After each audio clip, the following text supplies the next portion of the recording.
Enter the mighty Tidal, the Dragon Ruler of Waterfalls. This card has 4 effects, but don't be fooled. You can only use 1 effect per turn and only once per turn, so it's not as crazy as it looks. First off, if Tidal finds itself in your hand or graveyard, it demands a total of 2 water and or dragon monsters, banishing them from the hand and or graveyard. In return, it graces the fields with its presence. It's like summoning a dragon, but with a touch of class. A bit too slow for the goatee crowd though. Goatee prefers its fish served up quickly. In the goatee family, we have Snopios, a monster that can banish 2 fish from the hand and or graveyard, but unlike Tidal, Snopios is a quick effect. Tidal also being a level 7 doesn't quite fit the goatee vibe outside of linked summons. Enter the Tearjades. On the frosty hand, Tearjades can appreciate Tidal's willingness to extend itself. Milling water monsters like there's no tomorrow, Tidal says, "I got you fam." You can banish 2 water monsters you don't need and then summon Tidal from the graveyard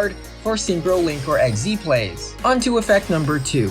During your opponent's end phase, if Tidal is still on the field, it politely returns to your hand. Survive the opponent's turn and Tidal is back and ready for an encore. And now, the piece de resistance. Effect number 3. Tidal pulls off a dramatic exit, discarding itself and a water buddy to the graveyard. In return, you get to send a monster from your deck to the graveyard. It's like Foolish Burial, but with a bit more finesse. You'll need a deck that's mostly water to fully appreciate this move. Take note that Tidal has an activation and then an effect. Its activation discards, its effect sends from the deck to the graveyard. This distinction will matter with the monsters you send to the graveyard. Going back to your Tearjades deck, Tidal can discard 1 water, mill a tier monster, and start a Kid Kalos combo without using the normal summon.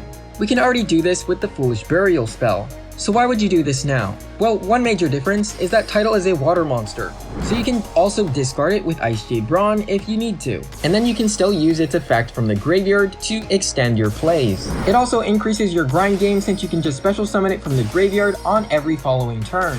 Enter the Atlanteans. Atlantean Dragoons must be sent to the graveyard to activate a water monster effect. Tidal will send Dragoons from the hand to the graveyard as part of its activation. If the activation resolves, then Tidal will send a monster from the deck to the graveyard. Then we can use Dragoons to add a Sea Serpent from the deck to the hand.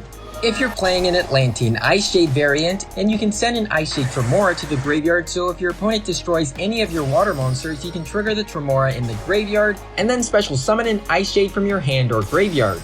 If you have the Ice Shade field spell in your hand, then you can send any Ice Shade you require to the graveyard and add it to your hand with the Ice Shade field spell.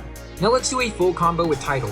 Tidal pitches the Dragoons, dumps the baby Adrian, Dragoons in the graveyard adds a Sea Serpent to the hand, and then we're going to normal summon that Deep Sea Diva.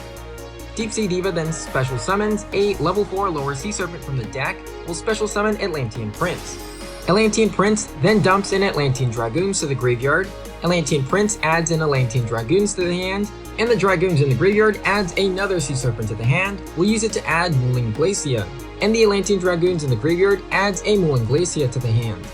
Now we can use our extra deck to link summon into Marince's Coral Anemone. Marince's Coral Anemone will bring back the baby Adrian, and now we have 5 water monsters in the graveyard. The Adrian then adds Ice Shade Cradle to the hand. We'll special summon the Mooling Glacia, rip 2 cards from the opponent's hand. Then, using the Ice Shade Cradle in the hand, we'll search for an Ice Shade Ron. Ice Shade Ron then pitches the Atlantean Dragoons in the hand, and then special summons itself. Ice Shade Ron then special summons the level 3 token. We'll use the Dragoons in the graveyard to add an Atlantean Infantry to the hand.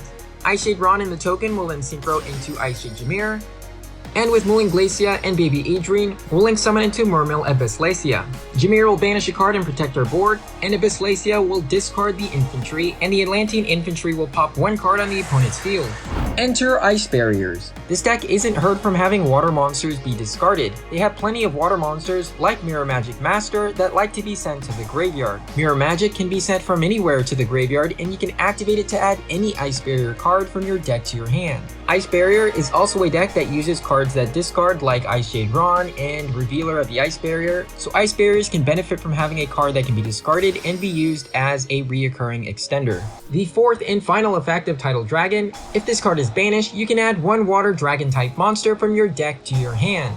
Outside of Dragon Ruler decks, you're unlikely to ever use this effect. It can add itself to the hand if it wasn't limited, but you can also use it to add Stream Dragon Ruler of Droplet. Using Stream Dragon, you can discard this card and one dragon type or one water monster. Then you can special summon one Tidal Dragon from your deck. That Tidal Dragon won't be able to attack this turn. As Tidal Dragon can be used for an extra deck summon and subsequently special summon itself from the graveyard, you can interpret the action of activating Stream Dragon as an exchange of 2 cards from your hand to bring forth 2 level 7 water dragons onto the field. It's a huge cost for something that can be negated by Ash Blossom, so the payoff may not be worth it to you. So in this example, we're going to use the Dragoons in the graveyard to search for a Deep Sea Minstrel, and we're going to activate Deep Sea Minstrel to pitch the Atlantean Dragoons from our hand, so we can banish a card from our opponent's hand until the end of the turn.